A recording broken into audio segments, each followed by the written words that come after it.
En julio de 1995, en la Catedral de San Sofía de Londres, una mujer americana de 26 años, llamada Marie Chantal Miller, se convirtió en la esposa del príncipe Pablos de Grecia, heredero del trono griego en el exilio. La ceremonia duró 3 horas. Asistieron 1.200 invitados. Entre ellos había 40 miembros de casas reales europeas, incluidos el rey Juan Carlos I de España, el rey Constantino de Dinamarca y la reina Sofía de Grecia. Era la boda con mayor concentración de sangre azul de la segunda mitad del siglo XX. Lo que la boda de Marie Chantal y Pablos también puso en movimiento fue una redefinición del tipo de familia que los Glücksburg, la casa real griega en el exilio, podían proyectar hacia el mundo. Los exiliados griegos llevaban décadas navegando la pérdida de su país con la discreción que la situación requería. La entrada de Marie Chantal en la familia aportó algo que el exilio había erosionado progresivamente: visibilidad mediática, positiva, presencia en las páginas de las revistas correctas y la energía americana que hace que los temas viejos parezcan nuevos a los ojos de la prensa internacional. Era un activo que la familia real griega no tenía y que Marie Chantal traía de forma gratuita simplemente por ser quien era. Era hija de Robert Warren Miller, un hombre que en 1970 había llegado a Hong Kong con poco más que una idea sobre cómo vender productos libres de impuestos en los aeropuertos internacionales. Marie Chantal no fue la única Miller que se casó con un título europeo. Su hermana Alexandra se casaría con el príncipe Alexander von Fürstenberg, nieto del magnate industrial alemán, que había fundado una de las casas aristocráticas más reconocibles del continente. Y su hermana menor, Pia, se casaría con Christopher Getty, nieto de J. Paul Getty, el hombre que fue durante años el más rico del mundo.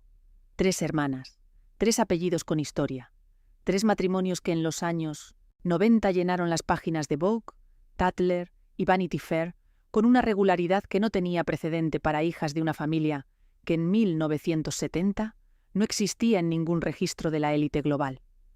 La pregunta no es cómo lo consiguieron, la pregunta es ¿qué les costó? Y la respuesta a esa pregunta es la historia que casi nadie ha contado completa. Hay también una dimensión de esta historia que las crónicas de sociedad nunca abordaron directamente, porque hacerlo habría roto el encanto de la narrativa que estaban construyendo. Las hermanas Miller eran americanas en un mundo que tenía reglas muy precisas sobre quién pertenecía y quién no pertenecía. El dinero podía comprar la entrada. No podía comprar la pertenencia en el sentido más profundo del término, que es el sentido que distingue a quienes llevan generaciones en ese mundo de quienes acaban de llegar. Las personas que llevaban generaciones en ese mundo lo sabían. Las Miller también lo sabían, y esa conciencia mutua de la distancia real que existía debajo de la elegancia de superficie es parte de lo que hace la historia de las hermanas Miller algo más complejo que una historia de éxito. Al final de este video vas a entender quién era Robert Warren Miller, cómo construyó la fortuna que hizo posible todo lo que vino después, y qué tipo de padre era el hombre detrás de las 3 bodas más comentadas de los años 90. Vas a ver qué tipo de vida tuvieron Marie Chantal, Alexandra y Pia antes de que sus nombres aparecieran en las revistas de sociedad, y qué significaba crecer siendo la hija de un hombre que tenía el dinero para comprar cualquier cosa, excepto el apellido que quería. Vas a entender por qué la historia de las hermanas Miller no es una historia de ambición, sino una historia sobre lo que ocurre cuando el dinero llega antes que la identidad. Y vas a ver qué quedó de todo eso y qué se perdió cuando las cámaras dejaron de mirar. Esta es su historia. Robert Warren Miller nació en 1933 en California. Su familia no era rica, era de clase media americana, del tipo de familia que valora el trabajo y no tiene acceso estructural a las oportunidades que el dinero produce. Miller fue a la universidad, trabajó en varios empleos en el sector comercial y a finales de los años 60 había llegado a Hong Kong trabajando en el mundo de los negocios de importación y exportación que en esa época hacían de la colonia británica uno de los centros comerciales más activos de Asia. En 1960, en San Francisco, Miller había conocido a un hombre llamado Chuck Finney. Los dos compartían un interés en un concepto que en esa época era todavía embrionario: la venta de productos libres de impuestos a viajeros internacionales en los aeropuertos. La lógica era simple y poderosa. Los viajeros que cruzaban fronteras internacionales podían comprar productos, principalmente alcohol, perfumes y artículos de lujo, sin pagar los impuestos que esos mismos productos llevaban en los comercios normales. El margen era considerable, el mercado era enorme y estaba prácticamente sin explotar. En 1960 fundaron juntos DFS, Duty Free Shoppers. Miller se encargó de las operaciones en Asia. Finney gestionó el desarrollo global. Durante los años 60 y 70, DFS se convirtió en una de las empresas comerciales de mayor crecimiento del mundo, aprovechando el boom del turismo internacional y la apertura de nuevas rutas aéreas. Sus tiendas en los aeropuertos de Honolulu, Hong Kong, Guam y Tokio capturaban el gasto de millones de turistas que en esos años descubrían por primera vez que podían viajar fuera de su país. En 1997, LVMH, el grupo de lujo francés de Bernard Arnault, compró una participación mayoritaria en DFS por aproximadamente $2.800 millones. Miller recibió una parte de esa transacción que las estimaciones de la época situaban entre 500 millones y 1.000 millones de dólares. Era una fortuna que en cualquier medida convencional era transformadora. Lo que la historia de DFS no puede contarse sin mencionar es la diferencia entre los dos cofundadores. Chuck Finney utilizó su parte de la fortuna para crear Atlantic Philanthropies, una fundación a través de la cual donó, en secreto durante 2 décadas y después públicamente, más de $8.000 millones a causas educativas, médicas y de derechos humanos en todo el mundo. Finney vivía en un apartamento alquilado, usaba un reloj de $10 y volaba en clase turista. En 2020, cuando la fundación terminó de distribuir todos sus activos según lo planeado, Finney tenía $2 millones en activos personales. Era, según sus propias palabras, exactamente lo que quería tener.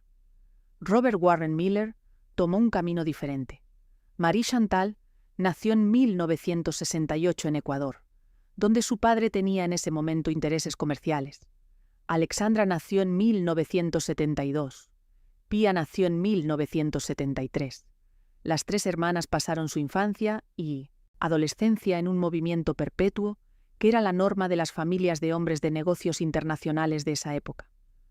Hong Kong, Londres, Nueva York, con veranos en destinos que cada año podían ser diferentes y con la certeza de que ningún lugar era completamente el hogar, porque el hogar era donde estuviera la familia esa semana. Su madre se llamaba Chantal Pesantes Miller, ecuatoriana de origen, y era la figura de estabilidad emocional en una familia que la estructura profesional de su padre hacía nómada por necesidad. Chantal era la que organizaba los colegios, la que gestionaba las mudanzas, la que mantenía la continuidad de una vida doméstica que el trabajo de Robert tendía a interrumpir con la frecuencia que requieren los negocios internacionales cuando están en la fase de expansión. Las 3 hermanas estudiaron en los mejores internados europeos que el dinero de su padre podía pagar. Marie Chantal y Alexandra pasaron por el Institut Le Rosey, en Suiza, internado más caro del mundo en términos de matrícula anual, frecuentado por los hijos de familias reales, industriales y figuras políticas de todo el planeta. Era un ambiente que producía un tipo específico de capital social, el de haber compartido dormitorio y clases con personas que heredarían negocios, títulos y responsabilidades de un tamaño que la mayoría del mundo no alcanza a imaginar. Le Rosey no era solo un colegio, era un ecosistema de contactos que funcionaba como red durante décadas después de la graduación. Los exalumnos de Le Rosey sabían quiénes eran los otros exalumnos. Compartían un código, una referencia común, una historia institucional que creaba familiaridad donde de otro modo habría distancia. Marie Chantal y Alexandra aprendieron en Le Rosey no solo los idiomas y las materias del currículo, sino también algo más difícil de enseñar en ningún aula: cómo moverse en una habitación llena de personas con poder, sin parecer que quieres nada de ellas. El Institut Le Rosey tiene 2 campus, uno en Rolle, a orillas del lago Lehmann en Suiza, donde los estudiantes pasan la mayor parte del año académico, y uno en Gstaad, el resort de esquí alpino, donde el colegio se traslada durante el trimestre de invierno. Esa estructura de 2 campus era parte de lo que hacía Le Rosey único. El invierno en Gstaad exponía a los estudiantes al ambiente de uno de los destinos de esquí más exclusivos del mundo, donde las familias que mandaban a sus hijos al colegio también tenían sus chalets y sus vidas sociales de temporada. Era educación e integración social simultáneas, lo que es precisamente lo que ese tipo de institución vende, aunque nunca lo describa con esa franqueza. La matrícula anual en Le Rosey, en los años en que las hermanas Miller asistieron, era de aproximadamente 50.000 francos suizos, equivalente a unos $35.000 de la época, que en valores actuales sería cercano a los $80.000 anuales. Era el colegio más caro del mundo en términos de matrícula, dato que sus propios materiales promocionales nunca han desmentido. Para Robert Miller, que para mediados de los años 80 ya tenía acceso a cientos de millones de dólares a través de DFS, era un gasto que era simultáneamente inversión y señal. Mandaba a sus hijas al lugar más caro del mundo para educarlas, porque podía hacerlo y porque quería que el mundo lo supiera. Pia siguió un camino educativo similar, pero más centrado en Nueva York, donde la familia tenía también base en los años en que las 3 hermanas eran adolescentes. Nueva York, en los años 80, era un mundo con sus propias reglas sobre quién importaba y por qué, y las hijas de Robert Miller aprendieron esas reglas con la velocidad de personas que saben que el entorno cambia con frecuencia y que adaptarse rápido no es una virtud, sino una necesidad de supervivencia. Lo que las 3 hermanas compartían en esos años era algo que sus contemporáneos de Le Rosey y de los círculos sociales de Manhattan y Londres describían de forma consistente. Eran guapas, eran inteligentes, eran políglotas y eran absolutamente conscientes de dónde estaban paradas. No en el sentido arrogante del término, en el sentido funcional. Sabían que tenían acceso a ciertos mundos y no a otros. Sabían que ese acceso dependía de su padre y de lo que su padre hacía, y sabían que esa dependencia tenía un horizonte limitado que necesitaban gestionar antes de que se agotara. Era la consciencia de personas que han crecido viendo de cerca cómo funciona el dinero y que han sacado sus propias conclusiones sobre lo que significa y lo que no puede comprar. Robert Miller, por su parte, era un padre que estaba presente de la forma en que los hombres de su generación y su tipo de carrera estaban presentes. En los momentos importantes, con generosidad económica sin límite aparente, y con una idea muy clara sobre qué constituía el éxito. Para una mujer de la posición de sus hijas, el éxito no era una carrera, era un matrimonio. No cualquier matrimonio. El matrimonio correcto con la persona correcta del mundo correcto. Robert Miller había construido la fortuna. El proyecto siguiente era consolidar el apellido con alianzas que el dinero solo no podía producir. Eso no es una interpretación. Es el patrón que los 3 matrimonios, vistos en conjunto, documentan con una coherencia que no deja margen para la casualidad. A principios de los años 90, las 3 hermanas Miller aparecieron simultáneamente en el ecosistema de la alta sociedad internacional, con una visibilidad que sorprendió a las personas que llevaban años en ese mundo, y que conocían bien la diferencia entre las familias que siempre habían estado y las familias que acababan de llegar.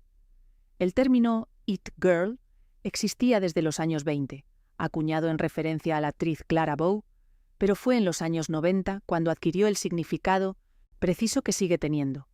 La mujer joven, bien conectada, fotogénica y presente en todos los eventos que importan, cuyo nombre aparece en las columnas de sociedad de las revistas correctas con una frecuencia que crea su propia categoría de fama. No la fama de los actores ni la de los políticos. La fama de ser alguien a quien el mundo de la élite considera importante sin que haya una razón única y verificable que lo explique. La prensa de los años 90 que cubría a las hermanas Miller tendía a tratarlas como un fenómeno natural, como si su presencia en los circuitos de la alta sociedad fuera el resultado de una especie de gravedad social inevitable. Lo que esa cobertura oscurecía sistemáticamente era el trabajo que hay detrás de ese tipo de presencia. Circular en el nivel donde las Miller circulaban en los años 90, no es gratuito, ni en términos económicos, ni en términos de energía personal. Requiere presencia física constante en los lugares correctos, que son lugares caros y geográficamente dispersos. Requiere la ropa correcta, que en ese nivel tiene un coste que no es anecdótico. Requiere la disponibilidad de tiempo que solo tienen las personas que no tienen que trabajar en el sentido convencional del término, porque ese tipo de circulación social es en sí misma un trabajo de tiempo completo que la cuenta bancaria de su padre hacía posible. Lo que también requería, y que raramente se menciona, era una consistencia emocional considerable. Aparecer en el evento correcto, con la expresión correcta, manejar las conversaciones en 3 idiomas simultáneamente, recordar quién es quién y qué relación tiene con quién, en un ecosistema de cientos de personas que se mueven entre las mismas ciudades y los mismos eventos, es un trabajo cognitivo y emocional que desgasta de formas que no son visibles en las fotografías. Las 3 hermanas Miller lo hicieron durante una década completa, con una consistencia que, vista en retrospectiva, es más llamativa que el resultado que produjo. Marie Chantal, Alexandra y Pia Miller formaban parte de un grupo reducido de mujeres jóvenes que en esa época compartían esa categoría. Caroline Bessette, que en 1996 se casaría con John Kennedy Jr. y que murió con él en 1999, era parte de ese mismo grupo. También lo eran algunas hijas de industriales europeos, algunas modelos que habían cruzado al mundo social, y algunas herederas de fortunas más antiguas que encontraban en las Miller el tipo de energía americana que el viejo dinero europeo raramente producía. Lo que distinguía a las Miller en ese grupo era la combinación de 3 factores que raramente se dan juntos. El primero era el dinero de su padre, que era real, reciente y suficientemente grande para financiar el nivel de vida que ese mundo requería, sin que las cuentas fueran una preocupación. El segundo era la educación europea, que les daba los idiomas, las referencias culturales y los contactos directos con personas de apellidos con historia.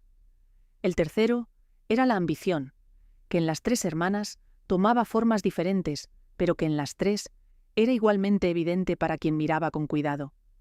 Marie Chantal era la mayor y la que el mundo vería primero como la cabeza de la operación familiar. Era elegante, con la elegancia específica de alguien que ha estudiado la elegancia como se estudia una lengua extranjera, con rigor, con atención al detalle, con la consciencia de que cada elemento comunica algo y de que nada debe comunicar lo que no quieres que comunique. Hablaba francés, inglés, español y tenía nociones de griego que mejorarían considerablemente después de la boda.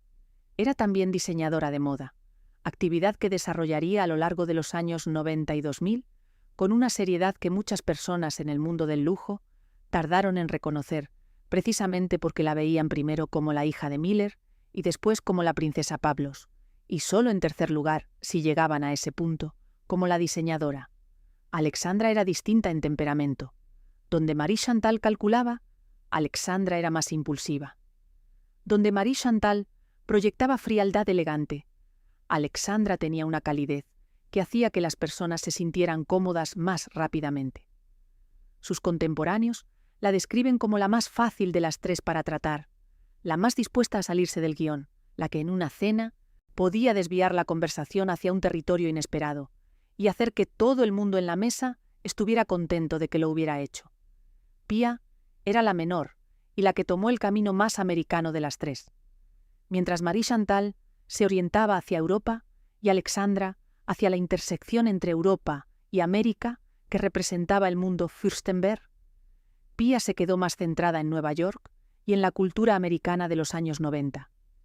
Era también la más discreta de las 3 en términos de presencia mediática. Lo que en una familia donde la visibilidad era un proyecto activo, era en sí mismo una forma de posicionamiento. En 1992, 1993 y 1994, las 3 hermanas Miller eran omnipresentes en las páginas de las revistas de sociedad europeas y americanas. Aparecían juntas en eventos en París, en Londres, en Gstad, en Mónaco. Aparecían también por separado, cada una construyendo su propio círculo de conexiones con la eficiencia de personas que han entendido que la capital social es acumulable y que acumularlo requiere presencia física y consistencia. Era también el periodo en que los nombres de posibles novios empezaban a aparecer en las columnas junto a los de las hermanas. Y fue en ese periodo cuando el proyecto que Robert Miller había puesto en movimiento con la educación en Le Rosey y los años de circulación social empezó a producir los resultados que, retrospectivamente, parecen haber sido el objetivo desde el principio. Para entender los 3 matrimonios de las hermanas Miller, es necesario entender primero a Robert Warren Miller, con más profundidad de la que las crónicas de sociedad de los años 90 le dedicaron, que era poca. Miller era en esa época fundamentalmente invisible en los medios. No concedía entrevistas. No aparecía en las fotografías de las fiestas donde sus hijas eran fotografiadas. Era el hombre cuyo nombre aparecía en la línea de descripción de la foto.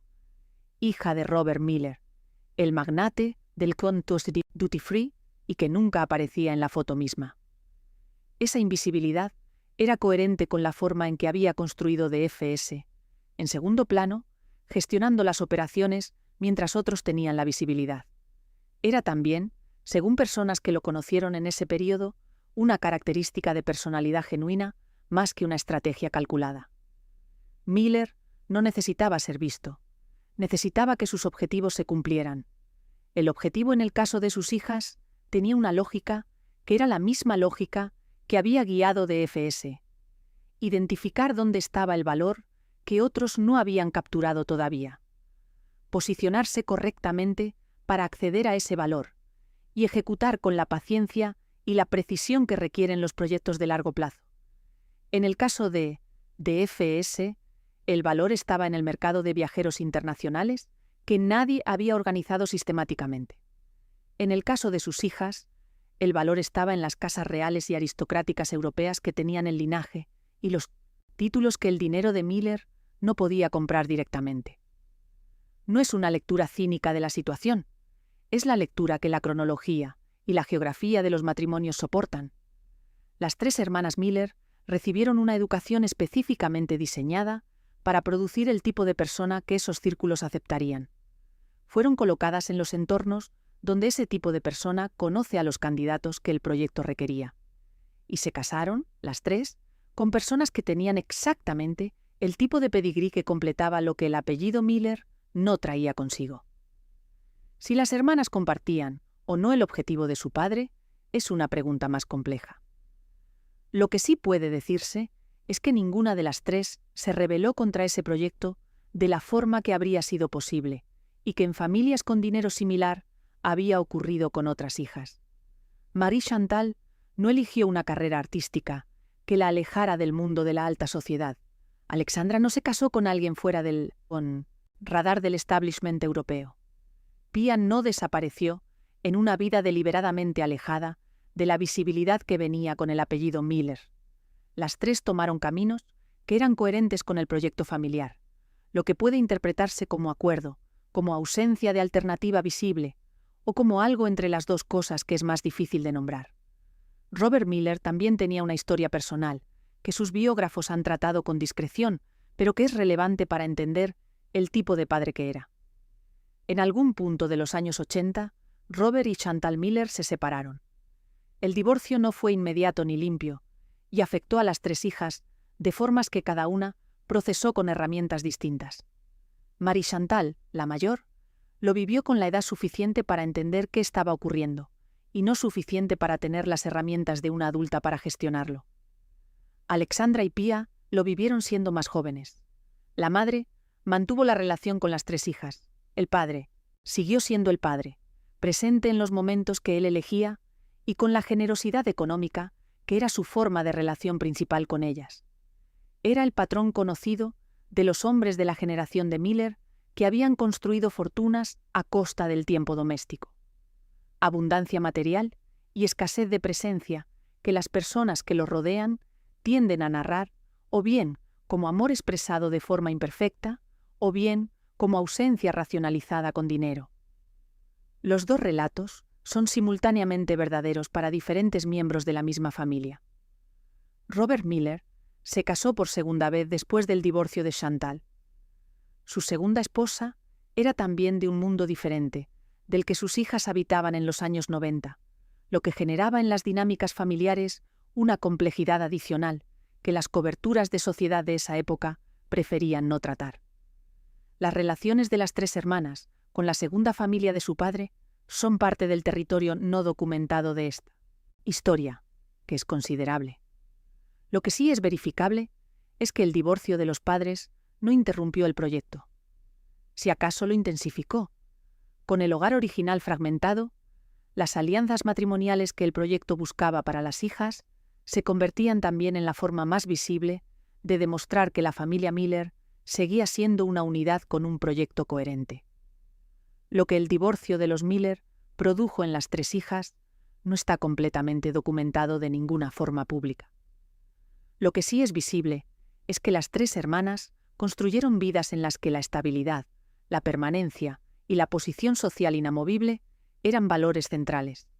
Era exactamente el tipo de vida que el hogar de su infancia, con su movilidad permanente y su centro de gravedad desplazado, no les había dado. Pablos de Grecia nació el 20 de mayo de 1967 en Tatoi, Grecia, como primer hijo del rey Constantino II y la reina Ana María de Dinamarca. Era el heredero de un trono que en 1967, del 100º año de su nacimiento, estaba en proceso de ser abolido por la junta militar, que tomó el poder en Grecia en abril de ese año. Constantino intentó un contragolpe en diciembre de 1967 que fracasó, y la familia real griega se fue al exilio, primero a Roma y después a Londres. Pablos creció como príncipe heredero de un país del que su familia había sido expulsada, en un exilio que se haría permanente cuando el referéndum griego de 1974 abolió oficialmente la monarquía con el 69% de los votos. Fue educado en Gordonstoun, en Escocia, el mismo internado donde habían estudiado el príncipe Carlos y otros miembros de la familia real británica. Estudió en la Universidad de Nueva York y en el Kennedy School of Government de Harvard, donde obtuvo un máster en Administración Pública. Era, en términos de currículum vitae dinástico, exactamente lo que el proyecto Miller requería: sangre real verificable, educación angloamericana de primer nivel, suficiente sofisticación internacional para funcionar en el mundo donde las Miller se movían, y la particularidad añadida de ser el heredero de un trono que no existía, lo que significaba que los títulos eran reales, pero la burocracia dinástica que los acompaña era considerablemente menos intensa que la de las monarquías en activo. Marie Chantal y Pablos se conocieron a través de las redes sociales del mundo de la élite internacional que los dos habitaban. No hay una historia de encuentro romántico único y bien documentada, lo que es habitual en los círculos donde las personas se conocen gradualmente a través de los mismos eventos, los mismos amigos, los mismos lugares de verano. Se vieron en Gstaad, en Londres, en Nueva York. La relación se desarrolló entre 1993 y 1994, con la discreción que ambas partes preferían mantener hasta que hubiera algo que anunciar. El compromiso fue anunciado en 1994. La boda se celebró el 1 de julio de 1995 en la Catedral de San Sofía de Londres, la catedral ortodoxa griega de la capital británica. Fue la boda con mayor concentración de realeza europea de la segunda mitad del siglo XX, dato que no es hiperbólico, sino verificable por la lista de asistentes que fue publicada en su momento. 40 miembros de casas reales, el rey Juan Carlos y la reina Sofía de España, la familia real danesa completa, por el parentesco de la reina Ana María, representantes de las casas reales de Suecia, Noruega, Países Bajos, Bélgica y Liechtenstein. La prensa llamó a la boda el evento social del año. Vogue le dedicó varios números. Las fotografías de Marie Chantal, con el vestido diseñado por Valentino, circularon en todas las publicaciones de moda del mundo occidental. Era exactamente la imagen que el proyecto Miller había construido durante 25 años para producir. Lo que las fotografías no mostraban era la complejidad de lo que Marie Chantal estaba asumiendo. Casarse con el príncipe heredero de Grecia en el exilio significaba entrar en una familia con una historia de pérdida política, de identidad en suspensión y de relaciones con el Estado griego, que eran a la vez legalmente complicadas y emocionalmente cargadas. Los Glücksburg, la familia real griega, llevaban décadas negociando con los gobiernos griegos sucesivos los términos de su relación con el país. Los bienes confiscados en 1967, los derechos de visita, el reconocimiento o no reconocimiento de sus títulos en suelo griego. Era una historia que no tenía resolución limpia y que Marie Chantal heredaba junto con el título de princesa. El rey Constantino y la familia real griega no recuperarían sus propiedades en Grecia, ni serían reconocidos oficialmente por el Estado griego. El litigio sobre Tatoi y las propiedades confiscadas continuaría durante décadas. Marie Chantal y Pavlos tendrían 5 hijos y vivirían entre Londres, Nueva York y Atenas. Pavlos trabajaría en finanzas en Nueva York. Marie Chantal lanzaría su marca de ropa infantil de lujo, Marie Chantal Children, que con el tiempo se convertiría en una empresa real con presencia en las tiendas de mayor nivel del mundo. Era una vida que desde fuera era exactamente lo que la etiqueta de princesa prometía. Desde dentro, era la vida de una familia sin país, con títulos que el país al que pertenecían no reconocía oficialmente, construyendo una existencia en el espacio entre lo que habían sido y lo que el mundo moderno les permitía ser. Alexandra Miller se casó con el príncipe Alexander von Fürstenberg en 1995, el mismo año de la boda de Marie Chantal. Fue el segundo matrimonio dinástico de las hermanas Miller, en el mismo año, lo que en los círculos de la prensa de sociedad fue comentado con la combinación de admiración y escepticismo que acompaña a los eventos que parecen demasiado bien coordinados para ser puramente espontáneos. Alexander von Fürstenberg era el hijo de Egon von Fürstenberg y Diane von Fürstenberg, la diseñadora de moda belga-americana que había creado el vestido envolvente, el wrap dress, en 1972 y que era una de las figuras más reconocibles del mundo de la moda y la cultura internacional. Egon era el príncipe von Fürstenberg, miembro de una familia aristocrática alemana con historia documentada desde el siglo X. Alexander había crecido en ese mundo de la moda, el arte y la aristocracia europea, que su madre había habitado y construido con una originalidad que pocos en su generación igualaron. La familia von Fürstenberg era todo lo que DFS no era: antigua, cultural, artísticamente sofisticada, con un apellido que llevaba siglos en los registros europeos. Era también una familia que había aprendido a funcionar en el mundo moderno sin perder ese capital histórico, lo que la hacía especialmente atractiva como alianza para alguien con el dinero reciente de los Miller. Alexander y Alexandra eran, en términos de compatibilidad de mundo, una combinación razonable. Los dos habían crecido entre Europa y América. Los dos hablaban varios idiomas. Los dos tenían la formación y los contactos que ese nivel de sociedad requiere. Y los dos tenían, aunque en proporciones diferentes, algo que el otro necesitaba. Alexander traía el apellido y la historia, Alexandra traía la fortuna y la energía americana que la familia Fürstenberg, con su mezcla de aristocracia europea y mundo del diseño, sabía apreciar. La boda fue menos masiva en términos de royalty que la de Marie Chantal, pero no menos cubierta mediáticamente. Diane von Fürstenberg, que era en 1995 una figura de primer nivel en el mundo de la moda y la cultura internacional, garantizaba una asistencia que era, si cabe, más relevante en términos de presencia cultural que la concentración de sangre azul de la boda de su hermana mayor. El mundo de la moda en el que Alexandra entró, a través del apellido Fürstenberg, era también un mundo con sus propias jerarquías y sus propias formas de inclusión y exclusión, que no dependían del dinero, sino del gusto, del criterio y de una credibilidad que se construye con el tiempo y que no se puede comprar directamente. Diane von Fürstenberg, su suegra, era uno de los ejemplos más claros del siglo XX de una mujer que había construido ese tipo de credibilidad desde cero, con talento y con trabajo, en una industria que en los años 70 no estaba preparada para el tipo de mujer que Diane era. La relación de Alexandra con ese legado Era una relación que contenía tanto oportunidad como presión. Estaba dentro de uno de los apellidos más reconocibles del mundo de la moda y tenía que decidir qué hacer con esa posición.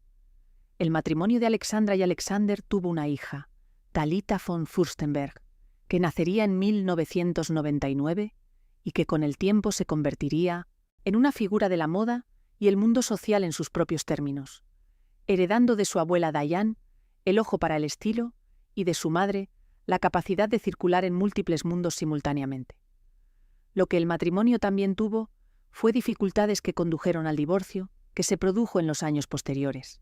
Las razones nunca fueron completamente públicas, lo que es coherente con el estilo de gestión de la imagen que tanto los Miller como los Fürstenberg practicaban. El divorcio existió. Las consecuencias para Alexandra incluyeron reconstruir una vida y una identidad que no dependiera completamente de la que el apellido Fürstenberg le había dado durante los años del matrimonio. Lo que quedó fue Talita, que creció con 2 apellidos de peso y con la tarea específica que eso impone en alguien joven: construir algo que sea tuyo en un espacio donde todos saben, antes de conocerte, quiénes son tus abuelos. Era el mismo problema que las propias hermanas Miller habían tenido que resolver y que, con matices diferentes, siguen resolviendo. Pia Miller se casó con Christopher Getty, nieto de J. Paul Getty. De los 3 matrimonios de las hermanas Miller, este es el que requiere más contexto para entenderse completamente, porque la historia de los Getty no es simplemente la historia de una fortuna. Es la historia de lo que una fortuna sin control emocional hace con las personas que la habitan.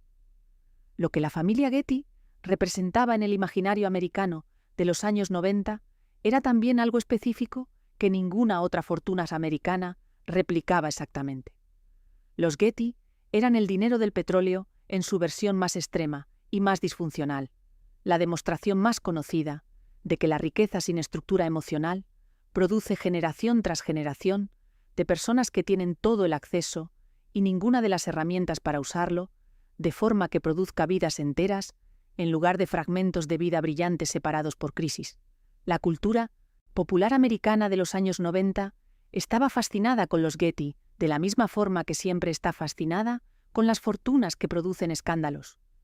Porque los escándalos de los ricos son la demostración de que el dinero no resuelve los problemas fundamentales, lo cual es simultáneamente tranquilizador y entretenido para el resto del mundo. J. Paul Getty fue declarado el hombre más rico del mundo en 1957 por la revista Fortune. Había construido su fortuna en el petróleo de Oriente Medio y del suroeste americano durante las décadas de los 30, 40 y 50. Era también, por testimonio consistente de prácticamente todas las personas que lo conocieron, uno de los seres humanos más tacaños de los que existe registro moderno. Cuando su nieto John Paul Getty III fue secuestrado en Roma en 1973 y los secuestradores pidieron $17 millones de rescate, J. Paul Getty se negó a pagar. Dijo que tenía 14 nietos y que si pagaba por uno, tendría que pagar por todos. Cuando los secuestradores enviaron la oreja de su nieto, de 16 años por correo, Getty aceptó pagar $2,2 millones, que era el máximo que podía deducirse fiscalmente. El resto lo prestó a su hijo a un interés del 4%. John Paul Getty III sobrevivió el secuestro. No sobrevivió completamente lo que vino después: el trauma, las drogas y en 1981, a los 24 años, un ictus que lo dejó paralizado y ciego para el resto de su vida. Murió en 2011. Tenía 54 años. Christopher Getty era nieto de J. Paul Getty, por otra rama de la familia, hijo de Gordon Getty, el segundo hijo del patriarca. Gordon Getty era un hombre que combinaba la herencia del petróleo con una carrera como compositor de ópera y una filantropía considerable que lo diferenciaba radicalmente del fundador de la dinastía. Era, dentro de la familia Getty, la figura que más distancia había tomado del modelo del abuelo. Christopher creció dentro de esa herencia doble, la fortuna del petróleo y la herencia cultural de su padre. Era fotógrafo, actividad que ejercía con la seriedad de alguien que la toma como vocación y no como pasatiempo de rico. Era parte del mundo social de San Francisco y Nueva York, que a mediados de los años 90 tenía a los Getty como una de sus familias centrales. La relación de Pia y Christopher generó la misma cobertura mediática que las otras dos bodas Miller, aunque con un tono ligeramente diferente. Los Getty eran americanos, lo que hacía el matrimonio más legible para la prensa americana que las uniones con aristocracia europea de sus hermanas. La fortuna Getty era si cabe más grande que la Miller, lo que generaba el tipo de cobertura que acompaña a las concentraciones de dinero muy grande cuando se juntan en un mismo evento. Lo que la vida dentro de la familia Getty implicaba en términos prácticos era, según personas cercanas a la pareja, más complicado de lo que la imagen de la boda sugería. Los Getty eran una familia con historias de adicción, de conflictos internos sobre herencias, de relaciones con el dinero que reflejaban generaciones de disfunción que la fortuna del petróleo había financiado pero no resuelto. Era el tipo de familia que produce personas interesantes y dañadas en proporciones que no siempre son fáciles de separar. El matrimonio de Pia y Christopher también se disolvió con el tiempo. Pia reconstruyó su vida de formas que la mantuvieron fuera del foco mediático, con una consistencia que, vista en el contexto de sus hermanas y de lo que el apellido Miller había prometido en los años 90, es su propia forma de declaración. Antes de analizar lo que esos divorcios significan en el contexto de la historia familiar, vale la pena detenerse en lo que el mundo de los años 90 esperaba de las hermanas Miller y cómo esa expectativa funcionaba en la práctica. La prensa de sociedad de esa época, y en particular las publicaciones británicas como Tatler y Harper's y Queen, trataba a las hermanas Miller como un fenómeno social que necesitaba ser explicado. ¿De dónde habían salido? ¿Cómo era posible que tres hermanas de una familia cuyo apellido no aparecía en ningún registro de la aristocracia europea hubieran llegado a circular en esos círculos con esa naturalidad? Las respuestas que la prensa encontraba eran siempre variaciones de la misma: el dinero de su padre, la educación correcta y algo que los artículos tendían a describir como ambición, sin acabar de decir exactamente quién era ambicioso, si el padre o las hijas. Lo que esa cobertura nunca hizo con suficiente seriedad fue preguntarse qué querían las hermanas Miller para sí mismas, con independencia del proyecto de su padre. Era una pregunta que la lógica de la cobertura de sociedad hacía difícil de formular, porque las mujeres en ese tipo de cobertura son descritas en función de sus relaciones y sus apellidos, no en función de sus proyectos personales. Marie Chantal era la princesa Pablos, Alexandra era la señora von Fürstenberg, Pia era la señora Getty. Las tres identidades eran derivadas. Las identidades propias, si las había, eran territorio que las revistas de sociedad de los años 90 no estaban equipadas para explorar. Hay un hecho en la historia de las hermanas Miller que las coberturas de los años 90 hicieron todo lo posible por no ver y que la perspectiva de 30 años hace imposible ignorar. Los tres matrimonios con los que el apellido Miller se alineó con la aristocracia y el dinero histórico de Europa y América produjeron, los tres, divorcios. Marie Chantal y Pablos siguen casados, lo que hace su matrimonio el único de los tres que ha sobrevivido. Pero la historia de Alexandra con Alexander von Fürstenberg y la de Pia con Christopher Getty terminaron.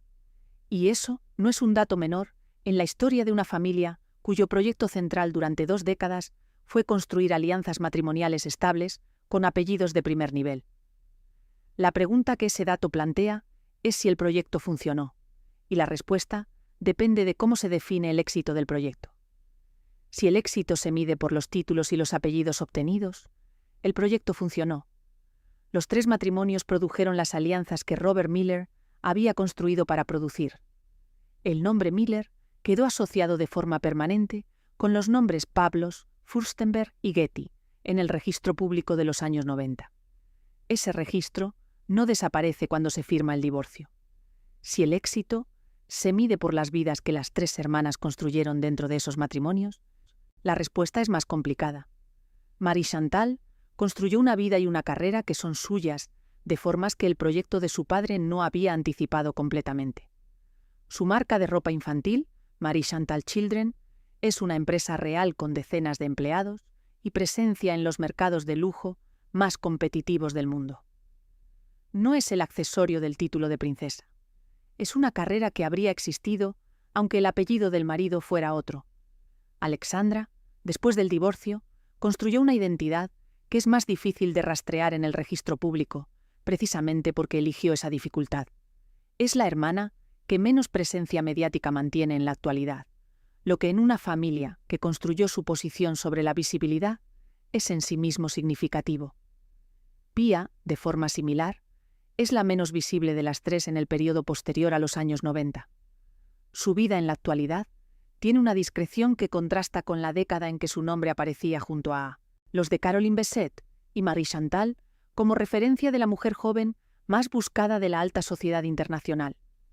Hay algo en ese movimiento de las tres hermanas hacia la invisibilidad gradual, que en 2 de los 3 casos es bastante pronunciada, que dice algo sobre lo que ese nivel de visibilidad cuesta, cuando eres la persona que lo sostiene y no la persona que lo gestiona desde fuera.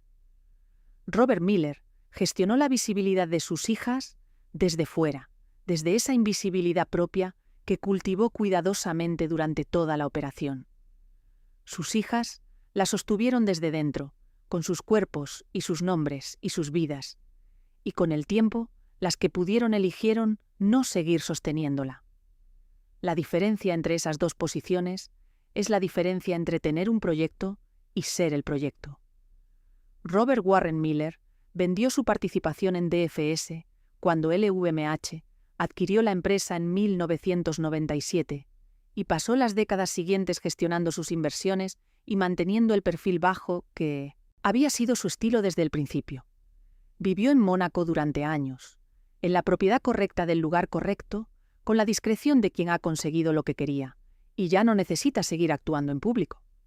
El contraste con Chuck Feeney, su cofundador de DFS, es uno de los más llamativos de la historia empresarial americana reciente. Feeney donó $8.000 millones y murió con 2 millones en activos personales. Miller construyó una dinastía social con su fortuna, organizó 3 matrimonios con la aristocracia europea y americana, y vivió el resto de su vida con el capital social que ese proyecto había producido. No se puede decir que uno tomó la decisión correcta y el otro no. Se puede decir que tomaron decisiones radicalmente diferentes sobre qué es lo que el dinero debe hacer. La historia de Feeney y Miller es también la historia de 2 formas de entender para qué sirve el dinero una vez que ya tienes suficiente. Feeney llegó a la conclusión de que el dinero era un instrumento para hacer cosas en el mundo y que acumularlo por encima de una cantidad razonable era una forma de desperdicio. Miller llegó a conclusiones diferentes, o al menos actuó de acuerdo con conclusiones diferentes, lo cual, a efectos prácticos, es lo mismo. No es que Miller fuera un mal hombre, ni que Feeney fuera un santo. Es que los dos resolvieron la misma pregunta de formas diametralmente opuestas, y esa diferencia de respuesta produce vidas y legados que son casi incomparablemente distintos. Cuando Atlantic Philanthropies, la fundación de Feeney, terminó de distribuir todos sus activos en 2020, había financiado, entre otras cosas, la digitalización del sistema médico de Vietnam, la construcción de edificios académicos en Irlanda, que transformaron la infraestructura universitaria del país, programas de derechos civiles en Sudáfrica durante el apartheid y becas para estudiantes de primera generación en universidades americanas.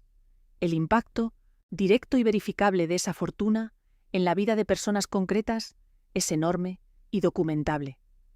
El impacto de la fortuna Miller en el mundo más allá de las páginas de Sociedad es considerablemente más difícil de articular. Marie Chantal y Pablos tienen 5 hijos: María Olimpia, Constantin Alexios, Achilleas Andreas, Odiseas Quimón y Aristidis Stavros. Los hijos mayores son ya adultos que han construido sus propias vidas públicas con la mezcla de visibilidad y discreción que la historia de su familia les ha enseñado a manejar. María Olimpia ha trabajado como modelo y tiene presencia en redes sociales que la hacen la más visible de la siguiente generación. Constantin Alexios ha seguido una trayectoria más discreta. El apellido que su madre compró con su matrimonio en 1995, Grimaldi, no.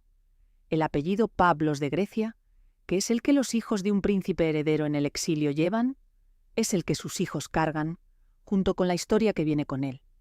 El título que Pavlos lleva en el exilio, príncipe heredero de Grecia y Dinamarca, es un título que el Estado griego no reconoce oficialmente, pero que las casas reales europeas sí reconocen en el protocolo de sus propios eventos. Es uno de esos grises del mundo dinástico moderno que no tienen solución limpia. Un título real en el sentido histórico, suspendido en el sentido político, vigente en el sentido social. Marie Chantal navega ese gris con la misma competencia con que ha navegado todos los grises de su historia. Sus hijos lo heredan junto con la pregunta de qué significa ser príncipe o princesa de un país cuyo sistema político decidió hace 50 años que no quería reyes. La marca de ropa infantil de Marie Chantal, fundada en 1999, opera en un nicho que ella misma definió. Ropa de lujo para niños de alta calidad, fabricada con materiales premium y con un diseño que rechaza la infantilización excesiva que domina la moda infantil del mercado masivo. Es una propuesta de mercado que requería identificar un hueco real y llenarlo con un producto real, lo cual es exactamente lo que hizo. La marca tiene tiendas propias en Londres y Nueva York y distribución en los grandes almacenes de lujo de los principales mercados del mundo. Es, por cualquier medida objetiva, una empresa exitosa. No es una empresa que existe porque su fundadora es princesa. Es una empresa que existe porque su fundadora identificó una oportunidad y la ejecutó. Talita von Fürstenberg, la hija de Alexandra y Alexander, es en la actualidad una figura del mundo de la moda y el activismo medioambiental con una presencia pública que ha construido deliberadamente sobre sus propios términos. Trabaja con su abuela, Diane von Fürstenberg, en proyectos de diseño y sostenibilidad. Es visiblemente su propia persona, además de ser la nieta de 2 personas muy conocidas y la hija de 2 personas que también lo fueron. Los hijos de Pia y Christopher Getty tienen una presencia pública más limitada, coherente con las decisiones que su madre ha tomado sobre la visibilidad en las últimas 2 décadas.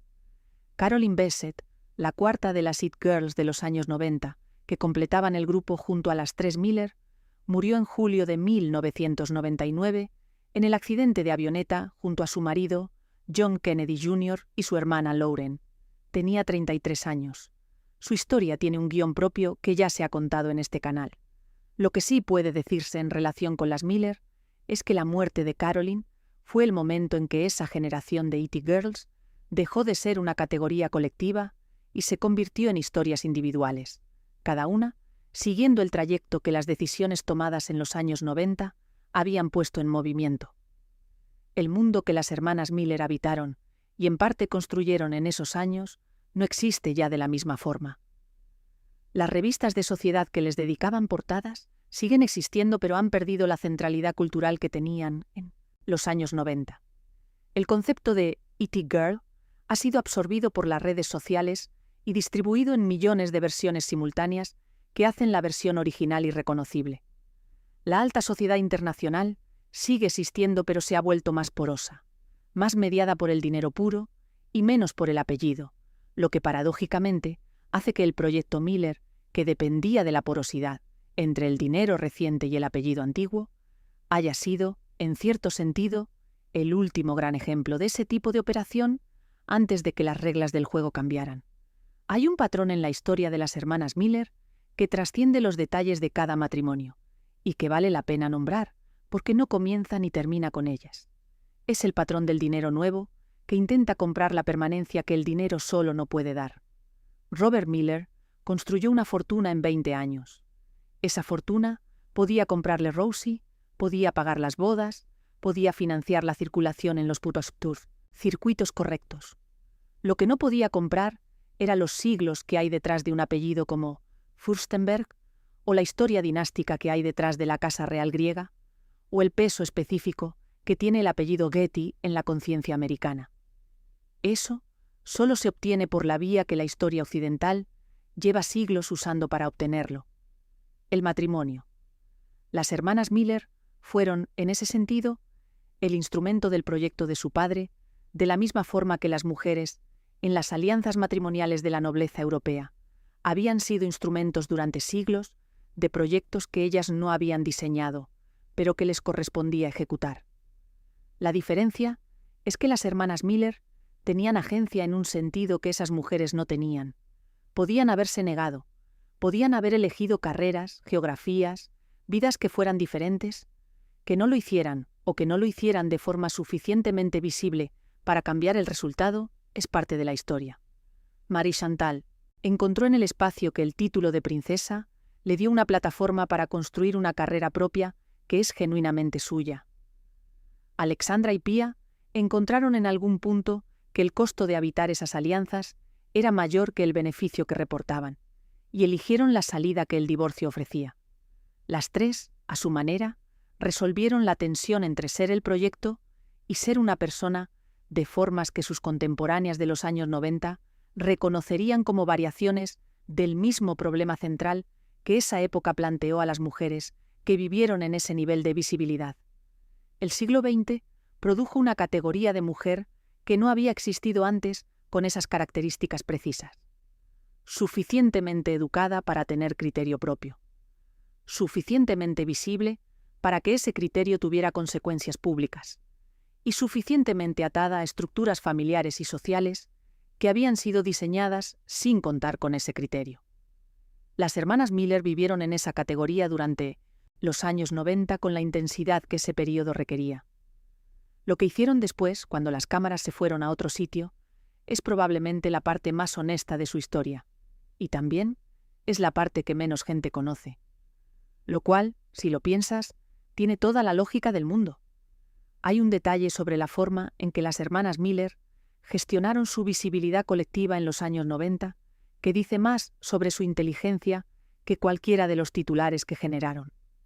Nunca se presentaron como un proyecto conjunto. Cada una construyó su propia narrativa, su propia cobertura mediática, su propio círculo. Los artículos sobre las Miller tendían a tratarlas como individuos que compartían un apellido y no como un grupo con una estrategia coordinada. Esa percepción de individualidad era en parte real y en parte gestionada. Las tres hermanas eran genuinamente diferentes en carácter y en elecciones, pero la coordinación entre las tres, en términos de cuándo aparecer y cuándo no aparecer, qué revelar y qué no revelar, era lo suficientemente coherente para no poder ser completamente accidental. El mundo de la alta sociedad internacional que las Miller habitaron en los años 90 tenía reglas no escritas sobre cómo gestionaban su imagen las personas que pertenecían a él. La más importante era la de la escasez controlada, aparecer suficiente para ser relevante, no tanto como para ser predecible. Las personas que aparecen en todas las fotografías de todos los eventos pierden el valor de su presencia, porque el valor depende en parte de la rareza. Las Miller entendían esto. Sus apariciones eran selectivas. Sus ausencias eran calculadas. La imagen que el mundo tenía de ellas era una imagen construida con la misma precisión con que Marie Chantal construía una colección de ropa, eligiendo qué incluir y qué dejar fuera con el criterio de alguien que sabe que lo que no se muestra define lo que se muestra tanto como el contenido mismo. 30 años después de aquellas bodas de los años 90, el nombre Miller sigue apareciendo en las páginas de Sociedad cuando hay una razón para ello, que es menos frecuente que antes pero más significativo. Las hermanas Miller dejaron de ser It Girls cuando esa categoría dejó de existir en los términos en que existía, y siguieron siendo lo que eran por debajo de la etiqueta. Personas inteligentes con vidas complejas, construidas sobre una base que su padre había pagado y que ellas habían tenido que hacer suya, con distintos grados de éxito, a lo largo de décadas de trabajo que las revistas de Sociedad nunca describieron como trabajo, pero que lo era.